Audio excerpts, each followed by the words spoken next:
ઘણા લોકો એવું માને છે કે નાની ઉંમરના ડૉક્ટરને અનુભવ ઓછો હોય એટલે તેમને કંઈ ખાસ આવડતું નથી અને મોટી ઉંમરના ડૉક્ટર જ સારી સારવાર કરી શકે. પણ હકીકતમાં આ વિચાર સંપૂર્ણ સાચો નથી. આ માત્ર એક મિથ છે. ડૉક્ટરની કાબિલિયત તેની ઉંમરથી નહીં પણ તેના જ્ઞાન, ટ્રેનિંગ, સતત શીખવાની તૈયારી અને દર્દી પ્રત્યેની જવાબદારીથી નક્કી થાય છે. આજકાલના યુવા ડૉક્ટર્સ નવી ટેકનોલોજી, મોડર્ન ટ્રીટમેન્ટ મેથડ્સ અને અપડેટેડ મેડિકલ નોલેજ સાથે કામ કરે છે. તેઓ સતત નવા રિસર્ચ અને ટેકનિક્સ શીખતા રહે છે, જેથી દર્દીને વધુ સેફ અને ઇફેક્ટિવ સારવાર આપી શકાય. બીજી તરફ સિનિયર ડૉક્ટર્સ પાસે વર્ષોનો અનુભવ હોય છે, જે ઘણી મુશ્કેલ પરિસ્થિતિઓમાં ખૂબ મદદરૂપ બને છે.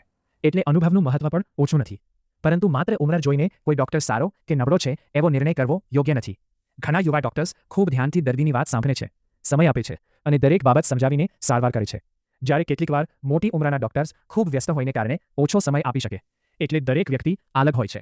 દર્દી માટે સૌથી મહત્વની વાત એ છે કે ડૉક્ટર યોગ્ય રીતે તપાસ કરે, સમસ્યા સમજાવે, વિશ્વાસપૂર્વક વાત કરે અને સાચી સારવાર આપે. ઉંમર નહીં પણ ડૉક્ટરની સિન્સેરિટી, નોલેજ અને પેશન્ટ કેર સૌથી વધુ મહત્વ ધરાવે છે.